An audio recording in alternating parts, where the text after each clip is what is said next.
Thank you so much for joining us. This is the Another Way podcast where I interview artists pursuing their careers another way. I also have another podcast called Another Way to View Reality, which is a little bit more about the spiritual side of being an artist.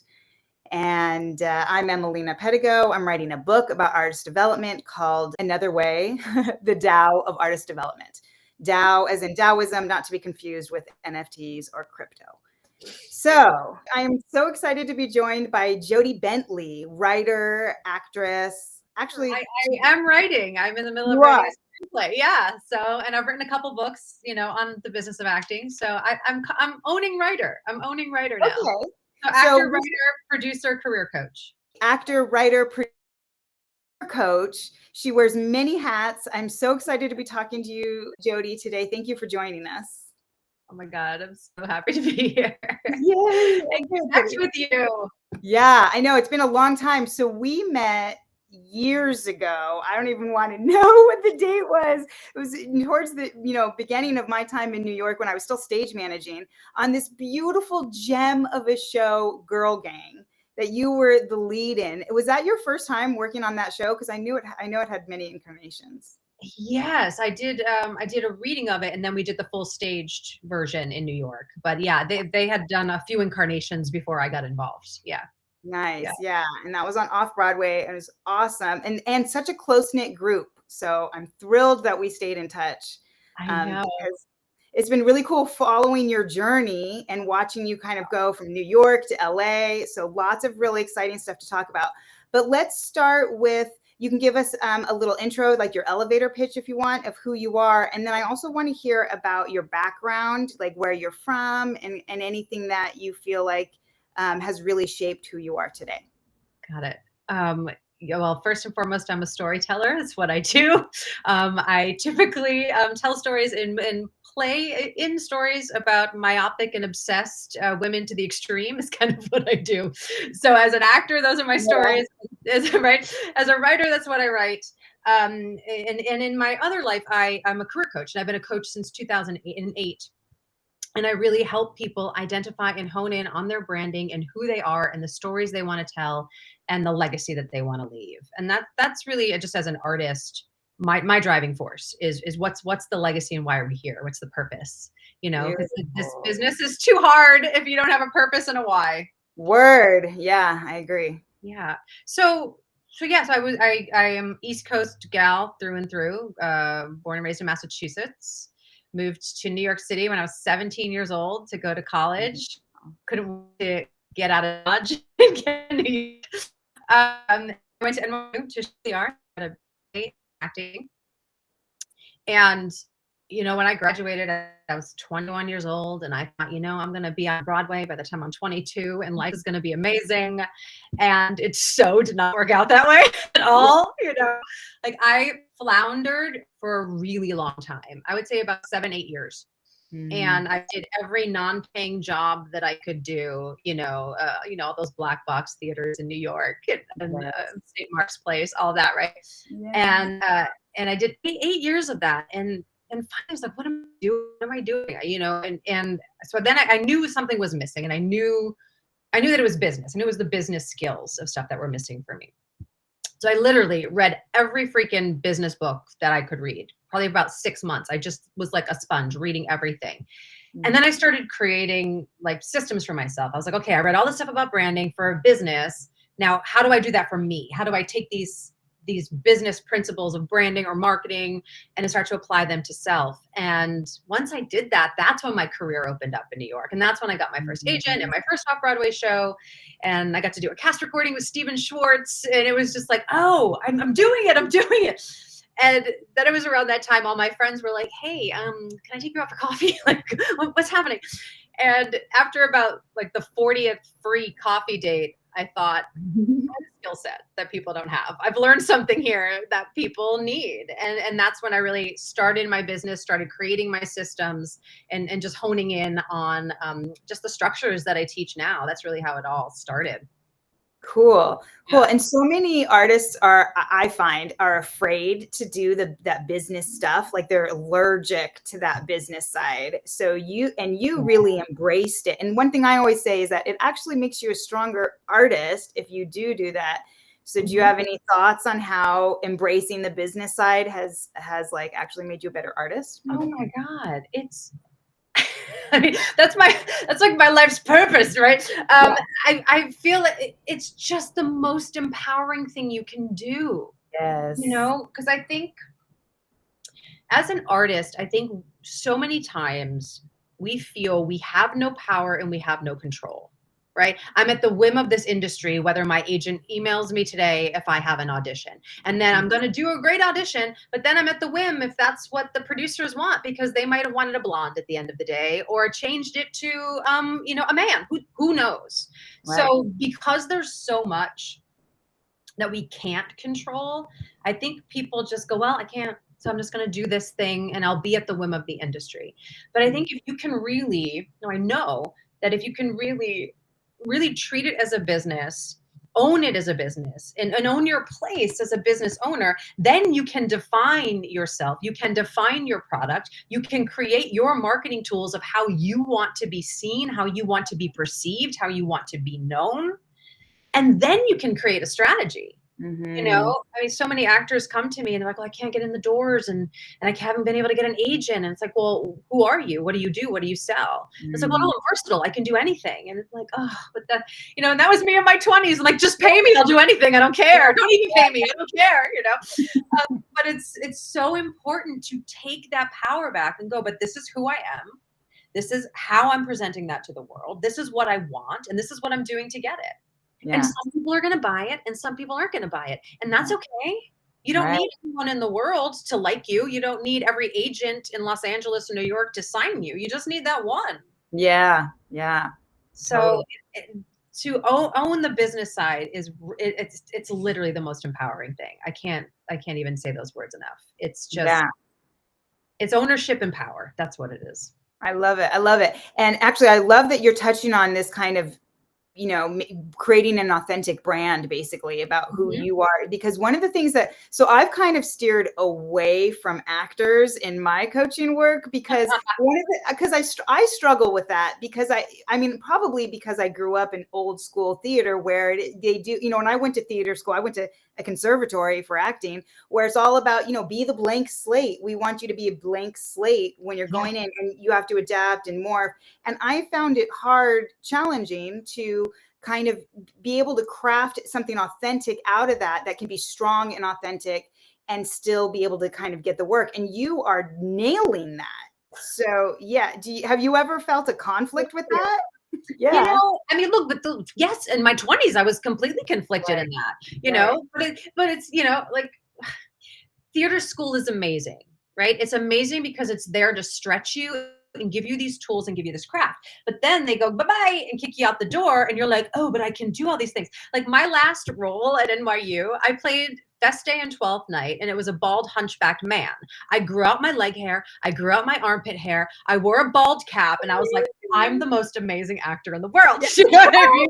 You're right. I can get any job after this. Right? I can do anything, And then I go out in the real world, and at that time I had a mop of red curly hair, and I'm like, why is nobody seeing me for these serious Shakespearean roles I want to play? It's like, because you have a mop of red curly hair, and your energy is lighter, is stronger, is more fiery. Yeah. So it was such a disconnect in my head of wanting to be Ibsen and Chekhov and Shakespeare, but having this other look and being perceived in a different way. Yeah. And that was the challenge for the long time. So it took me a while to go, oh, okay. People are perceiving me in a certain way because that's what we do. It's not a judgment. It's just, oh, you have strong bone structure. You must play strong, bitchy women. Like, that's what I get. You know what I mean? Or at that time, I had red curly hair, and curly hair is more comedy. We go, oh, you must be funny or bohemian or, whatever. So we look at just even physicality of our faces and hairstyles, and we make an assumption about someone because we have preconceived notions about stuff. That's just life. Exactly. And so many times we resist that. And I think a lot of actors resist that. I resisted that. But I just think it's understanding your natural energy, your natural inclinations, your natural essences that you put out in the world and going, well, how can I hone this and package this? And is that the stories that I want to tell? Exactly. Because what I realized was, again, this curly hair, everyone was putting me into comedy, and I started falling in love with the comedy niche. And then I realized, no, I really want to play strong, powerful lawyers and doctors and CEOs and whatever. Like I wanted to play those powerful women. And as soon as I straightened my hair, I never forget, I walked into my agent's office in New York, and it was Abrams Artists. And I walked in the door and she went, there you are. And I was like, oh, because the packaging that I was doing wasn't matching the essence and wasn't matching how I was perceived. So there was just a disconnect for a long time. Yeah. And I think that's what we get to examine is, okay, well, what is the kind of career that you want? What are the stories that you want to tell? Now, how can you get everyone else on board your train? Totally. I love that. Yeah. And so you kind of touched on this, but what happens, like, and again, I find this a lot, that when there's a disconnect between what somebody wants and what people are perceiving them as. And so you talked about how you had to like change your hair, which by the way, though, that cute redhead, curly redhead was perfect for Girl Gang. But I still straightened it for that. I had it in rollers and we softened it. I don't know if you remember that. So it wasn't really girls. I remember your girls. It probably looked more like this in Girl Gang. Okay. Yeah. But maybe I just remember your headshot. I remember your headshot too. It was like that buoyancy was perfect for that. Totally. Cool. Totally. But yeah, so have you had people who come and actually, if you don't mind talking about the work that goes into that, because that's some of the work that I do. I would call it ego work, where it's when there is a disconnect between what they're projecting versus what they feel like they are. Does that make sense? Totally. Yeah. And I want to answer that. And I just want to touch upon, you said sort of the blank slate actor thing, and I do think that was such a New York thing in the 90s and in early aughts, and even prior to that, I remember like showing up to auditions in my black turtleneck of like, I'll be who you want me to be. You know what I mean? Yes, like, totally. Take my personality and leave it outside the door, and like, let me do what I think you want me to do with this thing. Right. And our industry has just changed so much. And it really started, whether you love it or hate it, with the advent of reality television, right? Because then there was a platform for multiple kinds of people, shapes, sizes, colors, energies, personalities, all kind. And we fell in love with that because that was real. And then auditions became like, no, I want to see you. I want to see your energy, your personality through this monologue, through these sides, because every actor is going to come in and make similar choices. Let's be real. If it's good writing, the writing tells us what it needs, and we can come in and go, well, I'm going to give the writing what I think it needs, as opposed to what's my take on this? What's my POV through this material? How can I collaborate with this material to show them me? I love that. And that for me was the way in, right? That it's not about blank slate. Then I started going to auditions and people would say, no, just show me you. Just show me you. And we hear that so much. And then as an actor, I'd be like, what do you mean show me me? I don't know who I am. I know who this person is. I don't know who I am. Yeah. Right? Totally. Existential crisis. Yeah. But that's, I love it that you just called it ego work, because that is part of what it is, of working through knowing thyself. And that's one of the first things I do with clients. I have seven steps that I teach. And the first one is called personalization. And it's really about who you are as a human and a person. What's getting in your way? What are your limiting beliefs? What are your excuses? What do you believe? Who do you want to be? Like all of those things, because that's the basis of it. Or else, again, like I said, or else this career is too hard. Yeah. Because then we're trying to do what we feel we should do or be who we should be. And everyone has an opinion, and everyone's going to go, oh, you should be the doctor lawyer, or you should be the sassy best friend, or you should do voiceover. You should do this. Everyone's going to should all over you. Right. Which gets very messy. So it's important to know thyself and come from that place. But I think when there's the disconnect, it is working through, because we hold on to stuff, right? But no, but I want this. I want to be seen as this, right? Exactly. Okay. But we're seeing this. So how can we make those two play nicely together? How can we show that other color that you want to show, but maybe it's not time to lead with that color, right? Maybe it's time to lead with another color And then when they start to know you and go, oh, I like her, and they call you in again and again and again, then you can be like, and I have this thing. And then they go, oh, I didn't know that. It's like, you know me as a singer. I'll go into an audition room here and it might be something for a singing thing. I'm like, oh no, I sing too. They're like, oh God, you sing? It's like, but everyone in New York knew me as a singer, right? So what do you lead with now? And then what's the surprise? And now my singing is a surprise. Like, okay. Cool. But I think it's leading with what's going to get you in the room, what's going to get you seen, what's going to get you remembered, and then you show that other stuff.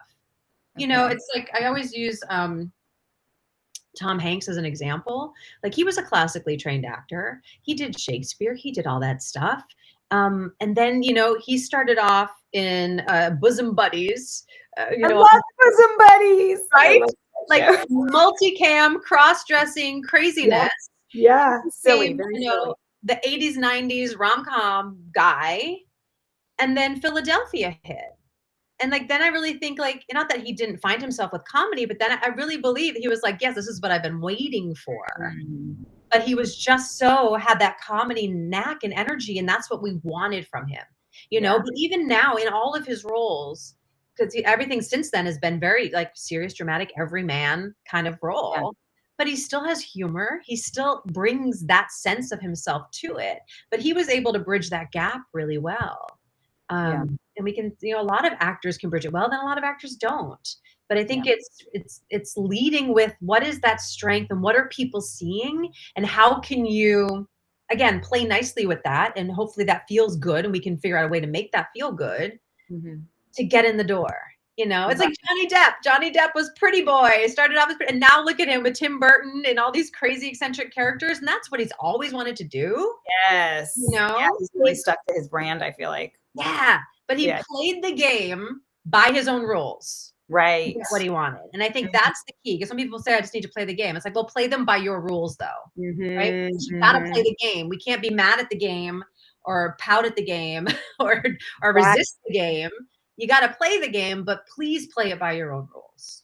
Yeah, exactly. And that's where I feel like too, it becomes, then it doesn't have to be so hard. You said that earlier, it doesn't have to be so hard where you can't, God forbid, you show like a little bit of your personality, And so I'm curious what you would say to people, because I know this is kind of a divisive thing in the theater community. I found of like people who are going into theater. Like, what would you want to say? Like, I know there's people. I remember going to college with people who were like, "Oh, I could never do theater because it's too hard," because they think it's all of those things.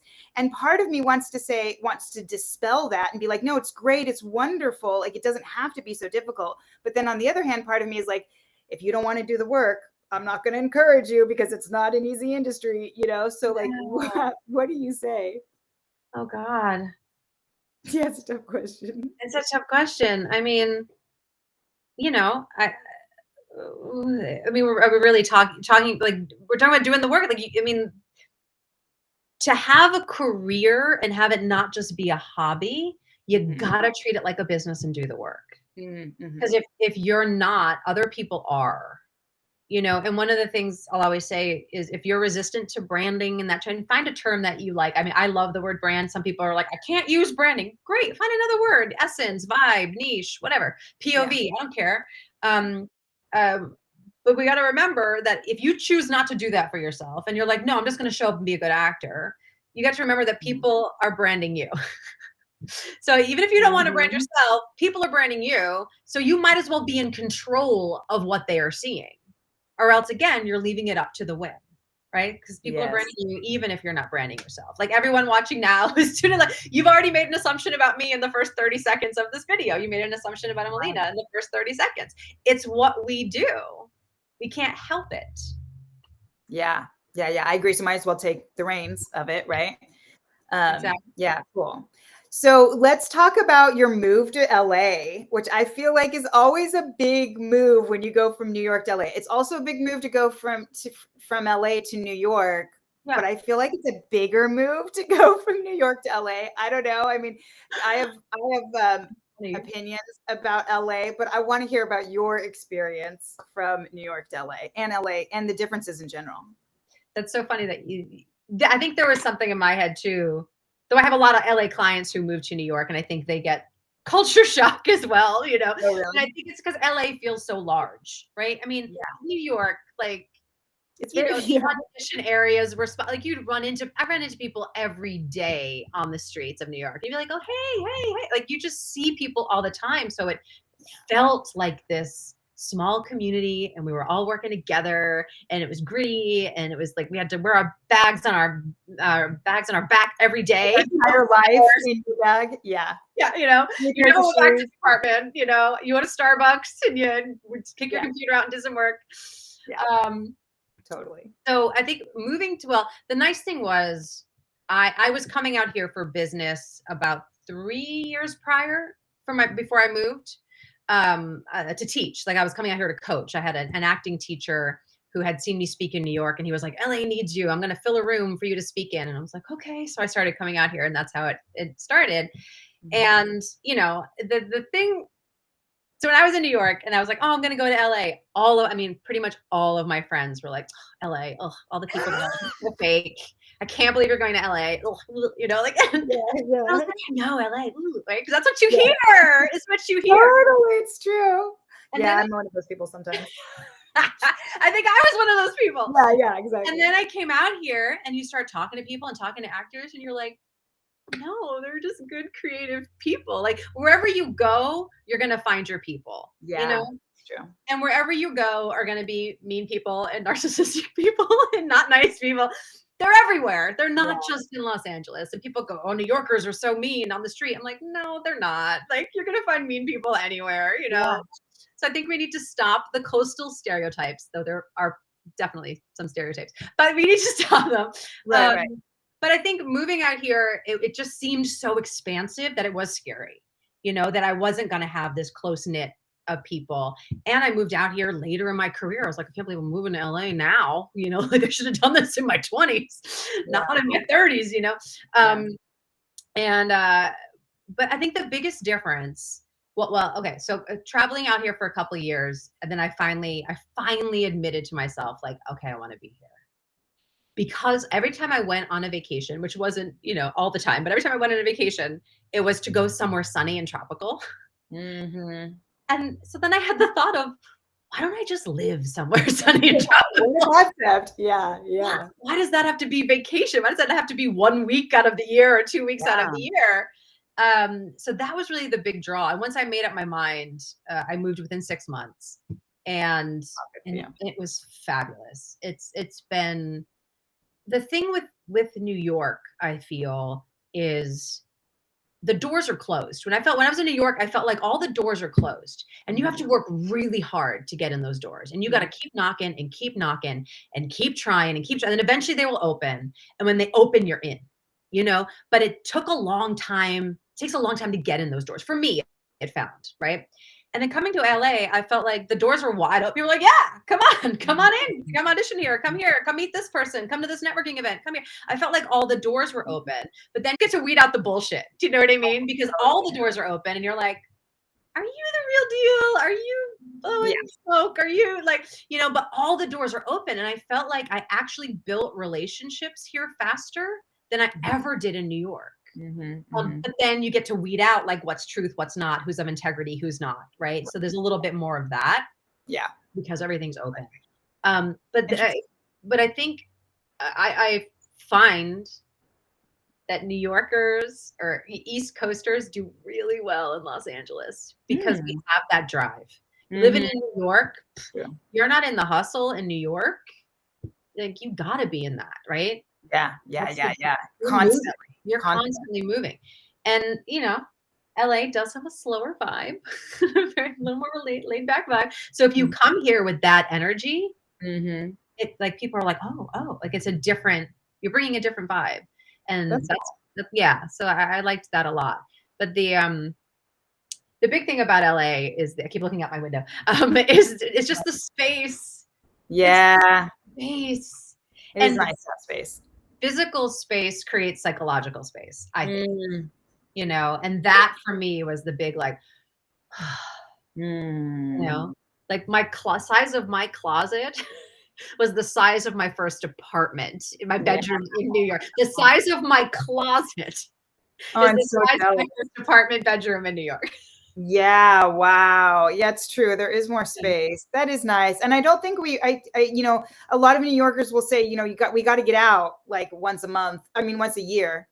Once a month would be amazing. Once a year to kind of like, realize that, oh, the world doesn't revolve around this tiny little bubble in New York, and to like get a breath of fresh air and then come back and go right back into it. And I think that's because of this space. Yeah, we are in really tight Mhm. spaces. Yeah.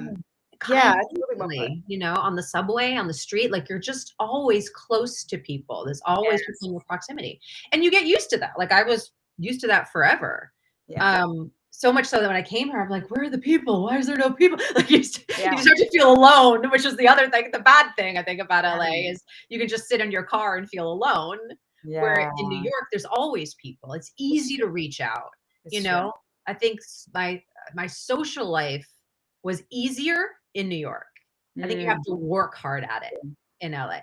And because Yeah. people live all over the place, and so your friends start to be within your 2-mile radius, like I'm like, oh, if I meet someone new, where do you live? Culver City? Oh, I'm in the valley. No, we can't. Yeah, exactly. That's the same in New York if you're in a borough, That's true. That's Yeah. true. That's true. Yeah.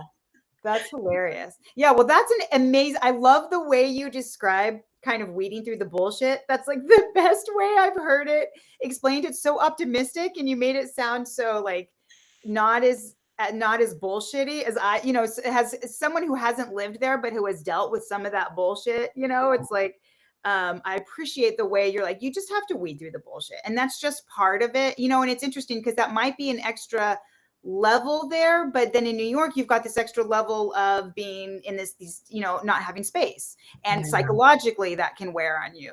So yeah, actually I think totally. that's a very great comparison. Yeah. So now tell us about what you're doing now, what's exciting you, what you're seeing, trends that you're seeing like post pandemic. Oh God. Well, I'll just have to say that first of all, this is very silly and completely off topic. But the thing that's exciting me the most, or I have two mourning doves that visit every day on my patio, and I am so in love with these birds.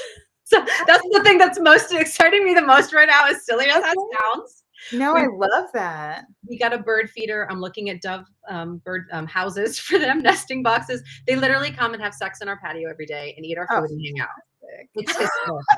because the energy must be really great in your apartment. They're like, this is the spot. We love this. Anyway, Yeah. so that's what's exciting me the most right now is my little Okay. morning doves. But other than that, it's well, first of all, what excites me is helping and inspiring other actors, right? Helping people get clarity, helping people get direction, helping people get those aha moments when they feel stuck, like that. That's why I've been a coach for 13 years, right? Like that fuels me in my own acting career, my own artistry, is to help other people do that. So that really excites me. Um, and what's exciting me right now, I'm feeling really well this year for me. So I'm going to flip it, right? So I get really excited and inspired by my clients, and that fuels me. And on the flip side, I can get lost in that. Mm. Um, where my client successes start to feel like my own, and then I get so caught up in that I won't focus on my own Oh my acting God, I career. do that too. Yes. And that can be challenging, and my business has had about 3 different incarnations in the past 13 years because I needed to take a step back. And I had started to feel that again at the end of last year. So I'm really excited about some changes I made in my business to have more space, more time.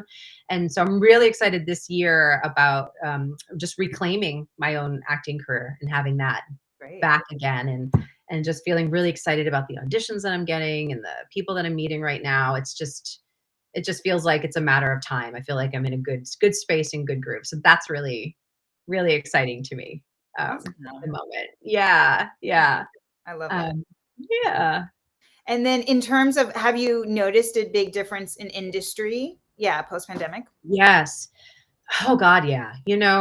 Um, I mean, I'm sure you felt this in New York. I mean, 2020 was such a year of coming together, right? Of we are all in the space together, and like let's learn as much as we can, let's grow as much as we can, let's be little sponges, let's this sucks and let's figure it out. Yes. you know so 2020 was like felt awesome, like it was community. And I was working like 60-hour weeks in 2020, just like teaching and coaching and being there and helping. And it was just, but it felt like, oh my God, we're doing it in this middle of all this, you know? Yeah. And, you know, 2021, I felt like we're starting to get in a groove, you know, and rebuilding. Yeah. And last year, I think everyone was like, cool, we're back to normal. Yes. You know, and it wasn't. And, you know, I've been chatting with some casting directors recently and even just looking at the numbers. And this one casting director shared with me that I'm gonna get the statistic wrong or the number wrong. But like in 2022, at this time, there were like, I think 42 pilots that had been made. This year there's 13. Wow. And in like prior to 2020 was like 180 or something, you know, something crazy, right? Last year, 2022, from Film LA, like there was a 30% drop in film production. 2022. So I think what we're starting to see, and so many clients are like, I don't know, it feels slower, it feels slower, it feels slower. And it does feel a little slower because I think, you know, we feel like pandemic's over. We don't have to wear masks now. Like, yay, everything's open. But I think the industry now is finally feeling the financial repercussions of COVID. Oh, that would make sense. Because my husband's a production accountant for a Disney TV show. And so like he shared with me during like the amount of money that they had to pay for all the COVID stuff, the insurance, the protocols, the tests, the this. And, you know, just because COVID happened, you know, the lot is still saying, well, you have to pay us, right? So they're still paying for their spaces. They're still paying for everything and not being able to shoot anything, not getting any product for it, and then having COVID come out of it. So I think, you know, I feel like we're in time right now of and caution in terms of the creation of stuff, you know, which is why I think we saw a Night Court reboot on TV. I think we want more comedy and we want things that we know worked. Do you know what I mean? Yeah. So it makes sense that there are less pilots this year because they're probably going to put less money into stuff, right? And the layoffs that are happening at Disney and Paramount and the merge with Paramount and Showtime, like there's so many different things happening now, and they're all because of money and finances. And that just trickles down into how many shows are being made and how many auditions there are. So things I think for actors definitely feel slower, you know? So I think we just get to remember that, you know, because I think as artists, it's hard to go, oh God, I was getting all these auditions and now I'm not. What's happening? Is it me? Am I terrible? The casting directors forgot me. Nobody likes me anymore. Like we go down that whole spiral as opposed to remembering, well, let's look at the trends in the industry. And we also get to remember that they might not be writing for you right now, right? In January, I had a lot of auditions for some great film auditions. And I've had some auditions this month. They've been a little slower. They just weren't writing for me as much this month. They might not write for me at all in March. And maybe in April, I'll have 30 auditions. Who knows, right? But we gotta remember that it's a cycle and the trend cycle and the writing trend cycle. And so the biggest thing as an actor, as an artist, is just to remember your value and not need that outside validation to remember that value. Word. I mean, it's a lot like life, right? There are ups and downs. There's ebbs and flows. Yeah, it's crazy how quickly we forget that when it comes to something we're passionate about.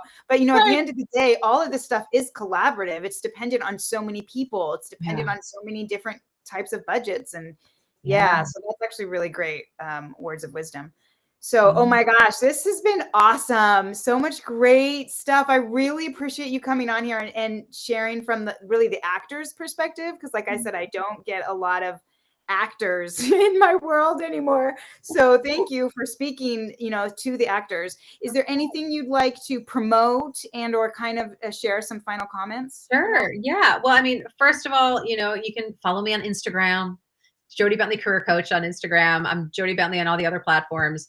My website's jodiebentleycareercoach.com. I have a ton of free resources there. But one thing, if you are an actor and you do feel stuck or you do feel like, I don't know what else to do, I created this really cool quiz to really lean into your strengths and find what's in the gap. And I give you a lot of tips of what to do. So I invite you to take the quiz. It's Finding Your Actor Biz Superpower. I know you'll share the link, Emileena, somewhere, but I really invite you to do that. It's all personalized to you, and you will get some really great content for what you can do to move forward now, so we can get out of that feeling of stuck or lost, which is never fun. Awesome. Amazing. Thank you. Yes, the links will be down below, whichever platform, all the platforms. We're on LinkedIn, Facebook, and YouTube. So I'll make sure those all go into that. Yeah. Thank you so much again for joining us, and good luck with everything out in New York. New York, LA. Now I got to get it straight because I'm leaving New York. I know. Too many places. But yeah, and just remember there's always another way. So we'll see you next time. Thank you. Yes, thank you.